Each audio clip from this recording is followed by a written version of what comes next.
Thank you very much. Hello, Minnesota. How are we all doing? You're mine for the next 30 minutes. This is going to be fun. You know, I'm going to start off with a negative note. I usually try and crack a joke, but not tonight. You know, when I'm out on the sea ice, sitting there alone for many months a year is what I do for my job, alone in camps, on the ice, or up in the Arctic tundra. So the longest I've been is 3 months without seeing another person or having access to anybody, even a radio. You see things changing in front of your eyes, and I have to be honest, you feel alone and you feel helpless. And it's coming back from the field. I just came back from Antarctica on a big shoot. And you're looking for that little boost of energy from a crowd or from somebody. And today I got that. I was so excited to come here to the University of Minnesota with the environment program and spend the whole day with the teachers, with the students, learning about how they're trying to communicate through photography, through storytelling, through multimedia, and then to see Jonathan Foley's introduction in the Momentum magazine. I was like, wow, you know, I'm amongst people who are all headed in the right direction. So thank you very much for having a chance to speak to a group of people tonight who are already heading in the right direction. I'm not going to spend the whole evening just trying to convince you that climate change is real. We know that. The data's in. So the images and stories that I'm going to share with you over the next 30 minutes are from my assignment work with National Geographic over the last 12 years. But really my journey to become a photojournalist working for National Geographic, specializing in the polar regions, began when I was 4 years old. My parents moved from Saskatchewan to Baffin Island to a tiny Inuit community called Kimmirut. There are 190 people in the community. We are one of 3 non-Inuit families. And in this community, this is in the 70s, we never had television. We didn't have any radio. We obviously didn't have any computers. Obviously, we didn't have any cell phones. We didn't even have a telephone on our wall. There was no way to communicate. So what do you do when you're bored between the ages of 4 and 14? You spend all of your time outdoors with the Inuit playing. The Inuit were my teachers. The ice and snow were my sandbox. And it was amazing hanging out with these Inuit kids. I learned to speak the language, and they would tell stories of Kadlupidlu, the sea monster that would come and grab you and drown you if you got close to the sea ice. And the parents created these visualizations for us just to keep us away from the water, from the dangerous things. And so I began to draw as a kid just all these amazing stories I was hearing. And I started to really exercise my right brain at a young age. And I knew that I was going to do something someday to do with sharing information and an awareness about these polar regions. So I went off, became a biologist, worked on amazing animals such as polar bears, and we'd be out there for 3-4 months on the sea ice collecting this data, using all our survival skills to get this information. We would drive 20,000 kilometers, 15,000 miles by snowmobile, drugging bears and collecting data. And at the end of these major expeditions, all we would have to show for it would be a little data set of information, and there would be infighting inside the government. We wouldn't share the data. We weren't affecting change, and I got frustrated. And I thought, now if I could just, but the science, they were good scientists doing good work, and I thought if I can just bridge the gap between this good science and the public by doing stories for National Geographic, then now I have a chance to reach 40 million people. And that's what really drives me today to do the stories that I do. So what I wanted to do is, we're inundated all the time with information and news that sea ice is disappearing. We know it is. Talking to Paul Douglas, he gets it. Republican, he's announcing it. Weatherman, we know. Scientists are all in. Way to go, Paul. Big round of applause for Paul. So I just got back from Antarctica on a trip with Al Gore and a bunch of other people, and important people, and his chief scientists and other scientists, and it was amazing. The data is overwhelming. It's happening. So what I wanted to do is do a big coffee table book, and between those 300 pages in this massive book, I want people to understand that if we lose ice, and we're scheduled to lose the summer extent of sea ice in the Arctic in the next 5 to 10 years. Originally, they were saying we're going to lose that ice in the next 100 years. But I'll explain why their projections were off. But I want people to understand that if we lose ice, we stand to lose entire ecosystems all through the Arctic and the Antarctic. So I'm just going to, through the next images, I'm just going to try and share that with you. There's no better species for me to try and create awareness about the polar regions than the polar bear. Polar bears are marine mammals. They're comfortable in the water, but they get hypothermic if they're in the water too long. They need ice in order to survive. Bears are on the ice for 8 months a year, but as ice is breaking up earlier every year and freezing later each fall, these bears are forced on land longer and longer. There's a place in Churchill, Manitoba, where bears are now sometimes confined on land, especially denning mothers and cubs. They go for 8.5 months without eating anything. The population has already declined by 20%. They're having fewer cubs. They're not as heavy. So we're already seeing change take place. Bears are an amazingly resilient animal. They do not need a lot of ice to survive. And so these guys, this is just multi-year ice drifting around out in the ocean, and these bears are hopping from ice floe to ice floe. And as long as there's just a little bit of ice, they can survive. So here's a bear that we were sitting on shore, and there were just a few chunks of ice floating by, and a seal was on one of the pieces of the ice, and we watched this fat bear swim out to that ice chunk, grab the seal, drag him in the water, and swim back to shore and start to eat the seal. He ate an entire 600-pound seal over several days. And normally I don't just walk up to a polar bear like this, but he was so satiated, so full, and so fat that he would sit there and he had his belly hanging on the ground. He probably had 200 pounds of meat in his belly. The fat's hanging off him. He's sitting there like this, and he couldn't move. And so as I walked up to him to get a picture of him, his only line of defense was to eat more seal. So he bent down like this, and he grabbed some seal meat, and he started to eat. And as he's eating on one side of his mouth, he's regurgitating out the other side of his mouth. So I got my few pictures, but this is a fat, happy bear. As long as there's ice, there's food, they get to eat. And these are the bears that we want to continue to see. And when that ice, all that sea ice is gone, all that sea ice disappears, you get situations like this. I was 200 miles offshore on a ship, and we're going by, and all of a sudden we see on the middle of nowhere, in a little piece of ice, a mother and her 2-year-old cub. And at this point, these bears are not eating. They're just hoping that the ice is going to get close to land and to a point where they're close enough to swim. The mother can swim long distances, but her cub is skinnier and can't swim as far before it gets too cold. This is, by the way, I did a talk in Olympia 2 nights ago, and a friend of mine was in the audience. And as I was talking about this image, there was someone sitting behind my friend, and they spent 10 minutes explaining to each other why this picture is a fraud, why it does not exist, that cannot be, and I just need to let you know that I work for National Geographic, and if I cheated, I wouldn't be here tonight. So this is the real moment. This is a bear that is diving under a piece of ice, and his body's mirrored and reflecting on the surface. It was a complete fluke. Because I just leaned over a boat and got the picture.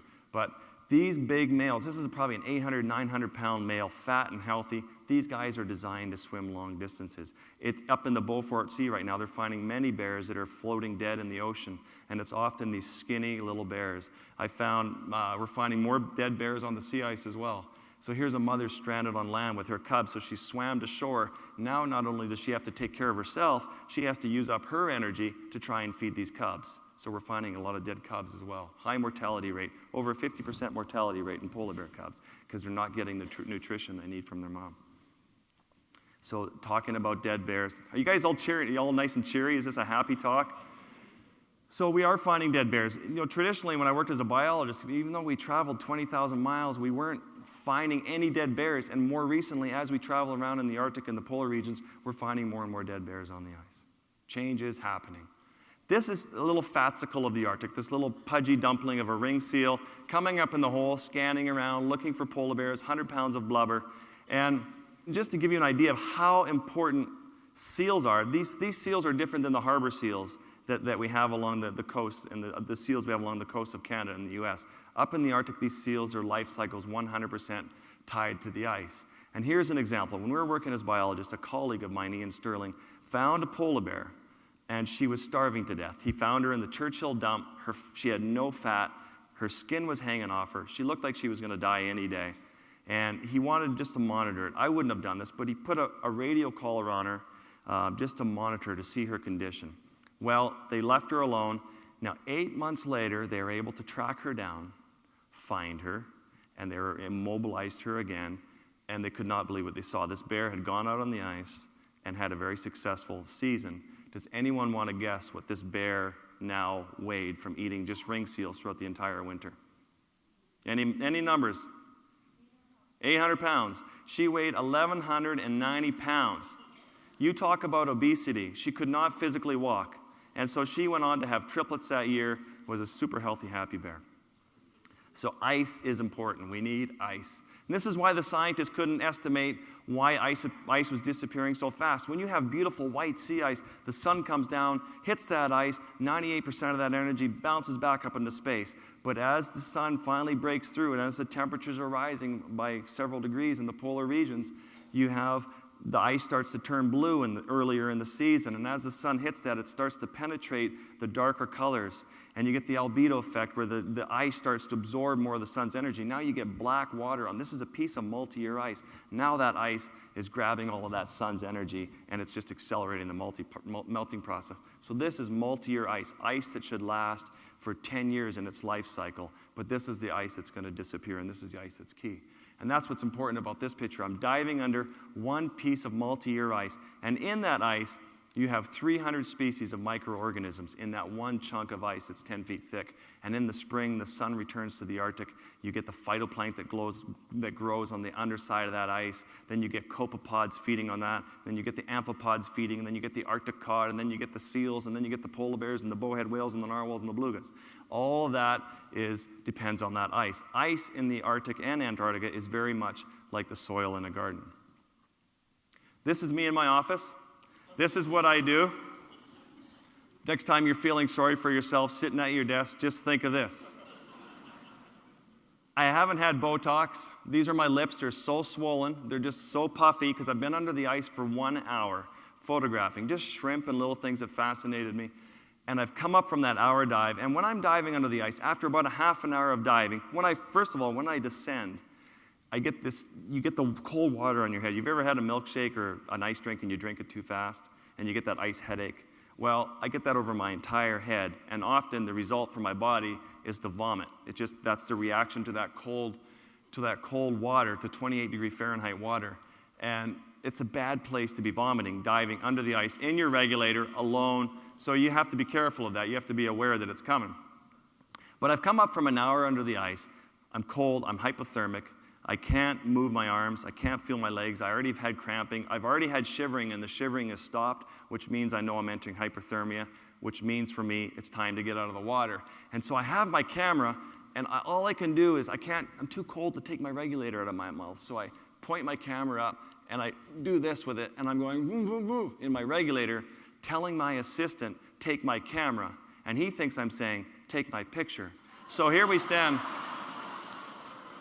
Here we sit in this standoff for way too long before he finally got it and he dragged me out of the water. And this is just me hanging out, waiting for something to come by, waiting for polar bears, waiting for leopard seals. This is how I work. You need patience and passion in these places just to overcome the cold and the boredom. And I love this type of environment where I can just sit for many hours. And it's tricky in the line of work I do that every morning that I wake up, I know there's a 98% chance that I'm going to fail, that I'm not going to get any publishable pictures. And you get up and it's in the Arctic, it's 24 hours of sunlight, or Antarctica in the summer. And so you sit there and for 24 hours or 20-hour days, you're working, waiting, hoping. And this goes on for many months before you get the 12 images that National Geographic can publish. And the diving is not the cold part. It's the luxury accommodation that we have to come back to at the end of the day. Here we have probably an 80-mile-an-hour blizzard, 2 huskies in camp, just in case polar bears come by, and they just give us a bit of a warning. Our tent, we keep no heat in our camps, because if we had heat, we'd never want to go outside and work. So we just keep everything cold. You get your heat by crawling into your sleeping bag. But it's worth it for me to go through what I go through to get these pictures. I'm going to show you many pictures tonight of charismatic megafauna. But this is the most important picture I've ever made, in my eyes, is billions of these amphipods and copepods living underneath the sea ice. And here's an endangered bowhead whale, 60 feet long, from here all the way from me to over those chairs, past those chairs, 100-ton whale. And this whale, new science has come out saying that these whales could be well over 250 years old. They're finding, where they're still hunting them in Alaska, they're finding harpoon heads that they can date, that they're getting in the whales that they're catching now, that they can date to over 150 years ago. So this whale right here, this very whale, this bowhead, could have been born before the Industrial Revolution. And it's pretty humbling to think that because of the lives that we're leading in the South, animals like this are probably not going to be around for another 100 years. Walrus also need ice. This is just a little video of myself and a walrus. And this is just a moment of action.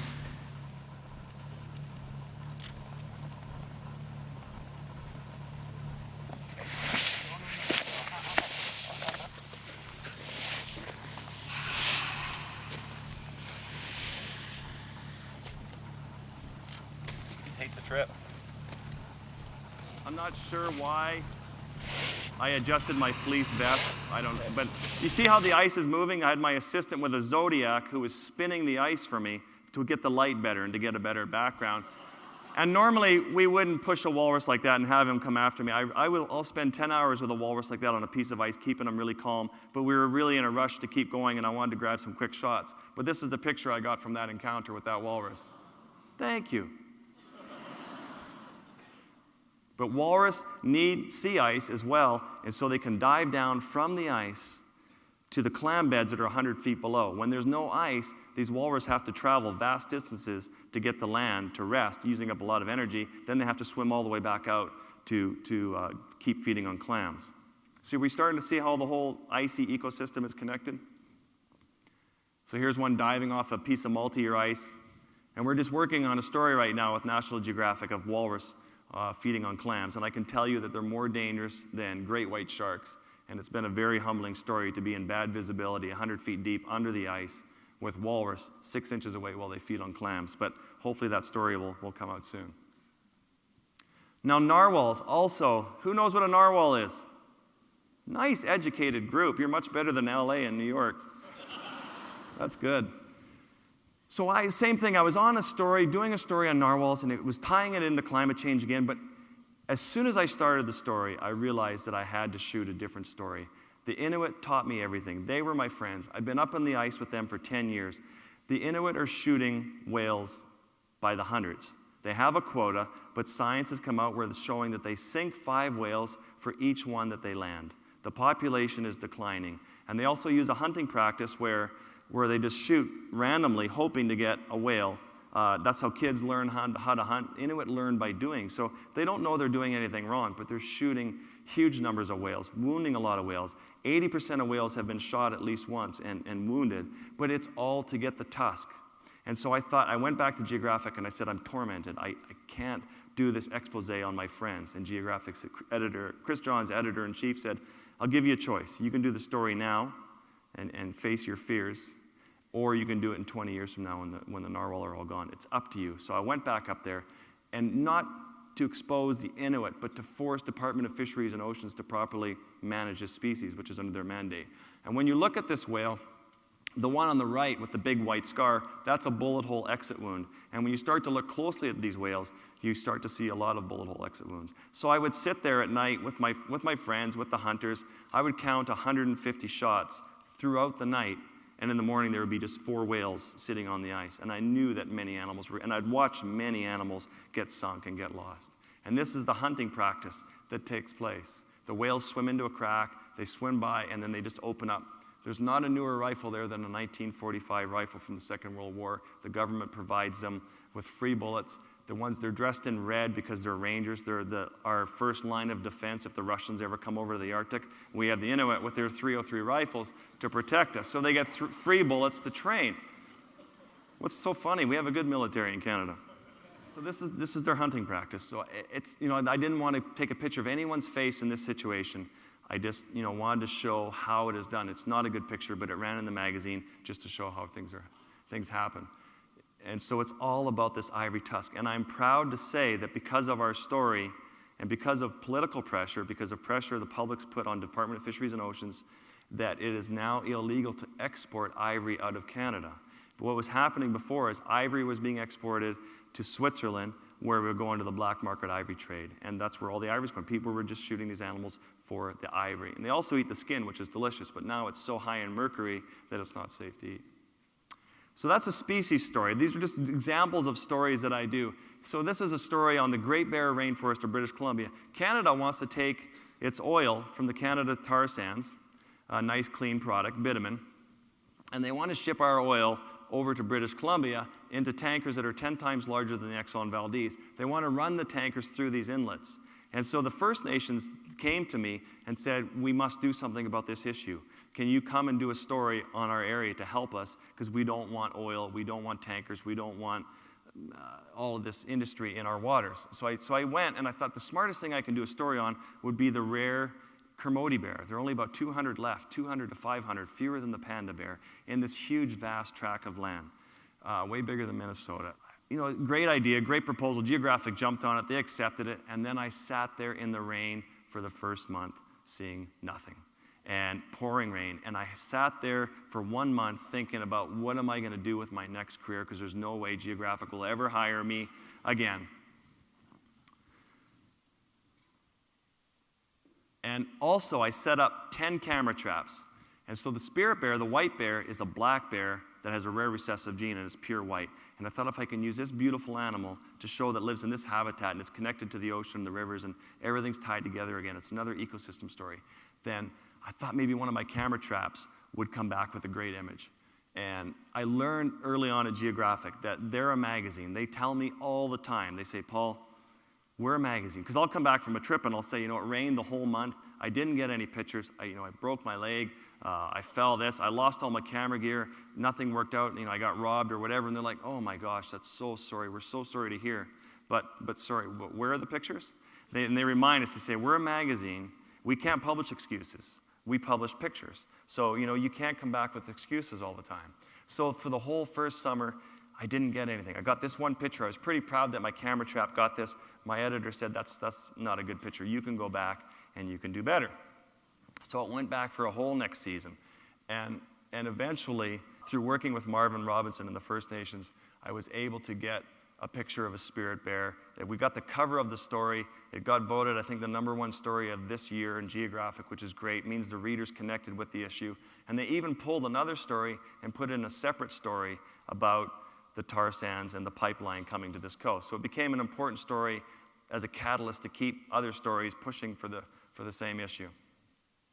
Now, this picture I shouldn't be showing you. I'm always under a strict 40-page contract whenever I sign up to do a story for Geographic, and this story that we just did on emperor penguins has not been published yet. And so I said, but they're a really nice bunch of people in Minnesota. Do you think I can show them a few pictures? And he said, sure, I guess a couple. So I think I'm showing you about 10. But I get confused what a couple means sometimes.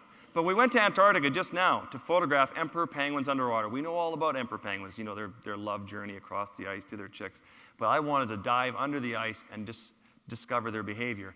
And as we're working, as we're down there, we get science that comes in that says that emperor penguins purposefully, consciously release bubbles from their feathers by the millions to lubricate their body against the water to accelerate their swimming speeds to avoid leopard seal predation. I'm like, sure, okay, I hope we can see this.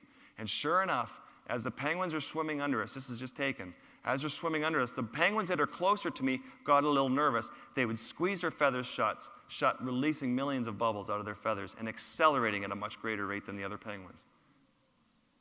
And another thing I did, I swam up to a group of penguins in the water. I just wanted to see what they would do.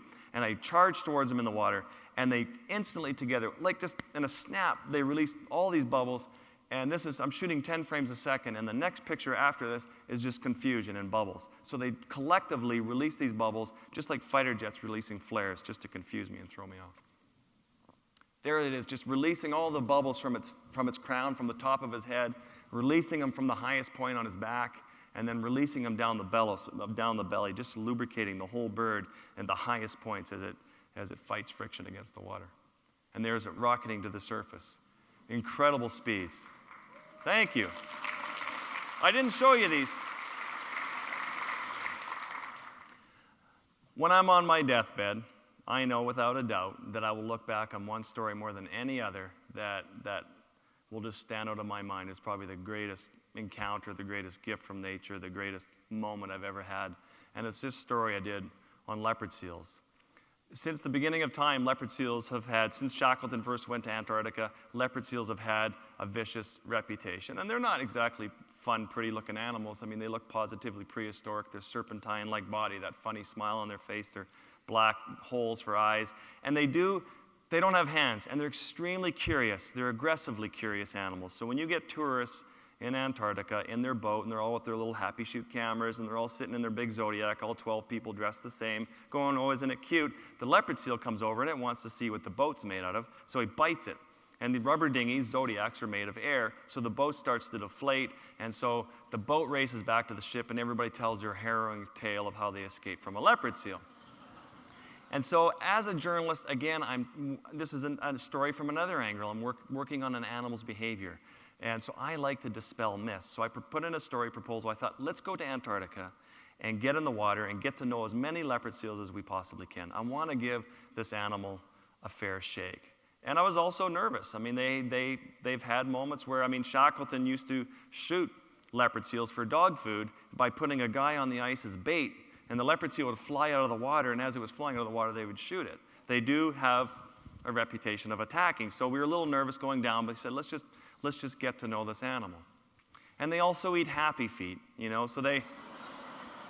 And we're very much a species that if a penguin is cute, we love penguins, so whatever eats it must be awful and bad. Well, it doesn't work like that. The penguin doesn't know he's cute. And the leopard seal doesn't know that he's big and vicious. This is the food chain unfolding. But we're very much, we like to dress our poodles up in pink sweaters. And so we kind of see the world a little differently sometimes. They're also big. These are not little 100-pound ring seals. That is a big animal. That's over 1,000 pounds, 12 feet long. And just to give you an idea of how big they are. The hardest part of our journey for me was getting there. 700 miles in a 40-foot sailboat, crossing Drake Passage, the roughest seas in the world. This is the first picture I took after 5 days of hurling my guts out in the bow of this boat. The boat, the year before I went inverted in the Drake Passage. We got knocked over on our side, but we didn't go inverted. But it was a pretty harrowing trip. And my captain, I think, would start drinking wine around breakfast. So I would too if he'd crossed the Drake Passage 150 times in this boat. We didn't have any freezers on board, so we had to hang our mutton in the rigging of the boat and then let it get cured by the salt spray because we were hammered by waves the entire way down. 50-knot winds, 20 to 30-foot seas in this little boat. And this is Jill. Jill is the best looking assistant I've ever had. And when I was 17, 18 years old and I first started to dream of becoming a National Geographic photographer, I had a different view of it. I thought, wouldn't it be amazing, a geographic photographer on assignment, in the Bahamas on a sailboat, girls in bikinis, we're drinking martinis. It would be a nice dream, but this is the closest I've ever come to that reality. It's funny, I was in Serbia when they launched National Geographic there, and launching the Serbian edition of National Geographic. And I told that exact same story, just a little different. And it was funny that later, no one really laughed when I said that. And later on that night, we're having a couple cocktails at a bar and celebrating. And everybody got up to leave. And this gentleman sitting across from me slipped me a piece of paper, had a phone number on it. It said, "I like men too." So sometimes you got to watch what you say in foreign countries. So we finally arrive at the Antarctic Peninsula after a week at sea in this little boat, tired and sick, and Goran Elme, a Swedish man who has experience with leopard seals, said to me, let's just go out and look for a seal, just in case. And I'm all the way down, I'm like, we're not going to see any seals, I don't want to fail this story. I get very neurotic on my assignments, thinking I'm going to fail all the time. And he said, let's just go look for a seal. So we come around our first bay, and there is this massive leopard seal. To give you an idea, that penguin is over 2 feet tall when it's standing. So this is a massive head of a seal. And Göran, in his deep Swedish accent, goes, "That's a bloody big seal, yeah." So he was really excited. And so the seal grabbed the penguin, came up underneath our 12-foot-long Zodiac and started ramming it under the hull of the boat. And so we had to stabilize ourselves and sit down on the boat as it's lifting it. And then the seal goes away from the boat about, 10 feet and starts to do this. He just starts to rip the penguin inside out. And this is what they do. They grab it by the head here, and he flicks it as hard as he can. You can't see it with the human eye. It just looks like a splash. But on 1/4000th of a second on your camera, you're able to freeze that. And so he just whips it so fast, he turns the penguin inside out, and you're left with all this meat, and that's what he eats. And now there's blood, and there's chunks, and there's fat, and it's all this stuff in the water, and I'm thinking, wow, this is scary. And Goran looks at me, and he says, "Time for you to get in the water, yeah." And I said, forget that. And then we ended up having a really heated argument. He started calling me names, called me weak, a chicken. Don't I have, am I not brave enough? I complained about this story. I pitched it. I'm worried about failing. His job is to find me a leopard seal. As the guide, it's my job to get these pictures. He's like, just shut up and get in the water, yeah? So I sat there on the edge of the boat. You can imagine how scared I was, just trembling. I had dry mouth, and I barely parted my lips with my snorkel, and I put on one. It's going as slow as I can. He's like, hurry up. I'm putting on my flippers, and he said, the seal's going to go away. Hurry up. Put my flippers on. He closed up my dry suit and slipped over the edge of the boat, not knowing what to expect. And this is the first thing that happens. But Yoran had said to me, he said, the leopard seals are known to do that. And her head's this big. Her teeth are up here and down here. If you put your elbows together and open up your arms, that's how big the head is. It's this wide. And he said, he gave me really good advice. So he said, it's going to do this to you. I think it will, if it's a normal, good leopard seal. It's going to do a big threat display. And he said, when it does, this is your advice. If you get scared, you close your eyes and she'll go away.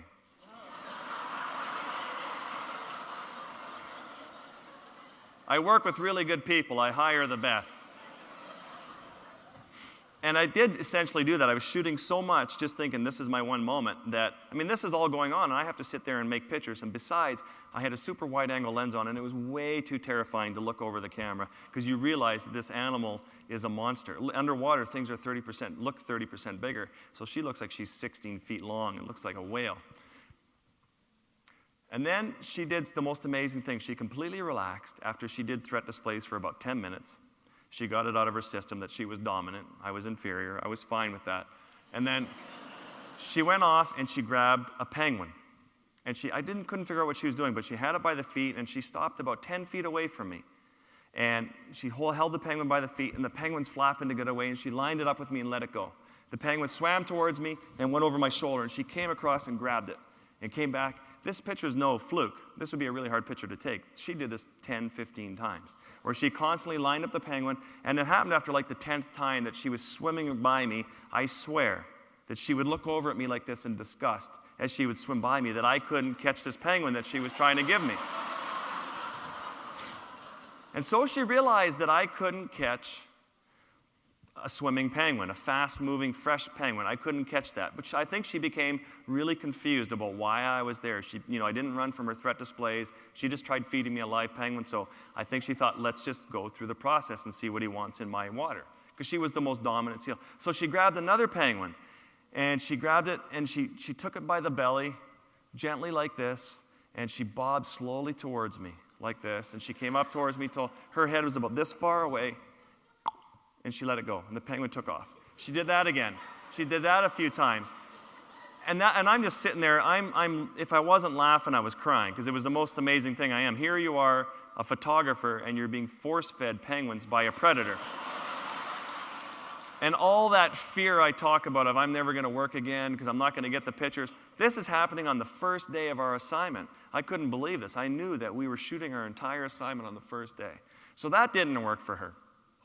So she would get other penguins, and she would grab them, and she'd tire them out and wear them out. And she ate every penguin she played with. Sure, I felt bad for the penguins, but leopard seals love to play with their food. They'll play with penguins anyways if they're going to eat them. They'll do this for hours. You see them putting them on ice. Penguin jumps in. They'll put them on the ice. They just love to play with their food. So this leopard seal, all the white in the background is an iceberg. And I thought, wouldn't this be a beautiful setting to get a shot of a leopard seal? So everywhere I went, I'd swim over to this iceberg or to this iceberg. She would follow me with penguins. She'd come along, and so here we're at this iceberg, and she's doing this really sexy ballet-like pose, sliding down the iceberg. She was rolling around like this, and then she'd offer me the penguin, like that.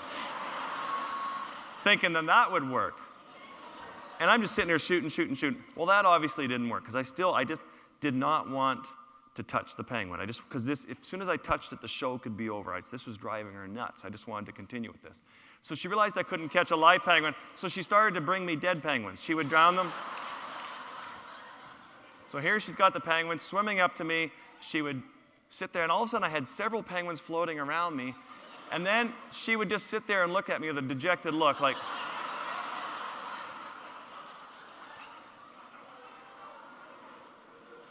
you don't want to be too anthropomorphic. You don't want to anthropomorphize. You don't want to put human behaviors on animals. But I swear she was thinking, you idiot. You know, here I'm offering you a penguin. But that wasn't enough for her. I just kept shooting. I still didn't touch the penguin. So she started to flip him on top of my head. So when I have penguins on my head, and I think she thought that my head was going to open up and it was going to fall in. So she'd have the penguins up there, and I wouldn't move. I'd sit here with my underwater camera. The leopard seal's touching my face with her lips. You know, she's all around my face. She's behind me. She's poking me in the bum, and she's putting the penguins on my head. She'd go get another penguin and put it on my head, and I'm not moving. I'm just sitting there.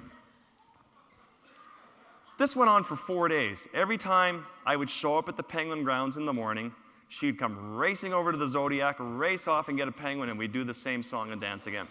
And in 4 days, I shot my entire assignment. But after the 4th day, she started to get annoyed. She would start, I didn't know what she was doing, but in the animal world, blowing bubbles is a threat display. It's generally not a good thing. But she would come up to me and blow bubbles in my face and blow bubbles at the penguins and get angry, and then she'd be nice again. So she was working through her process, but here she's doing a bit of a threat display. I just stayed with her, kept shooting.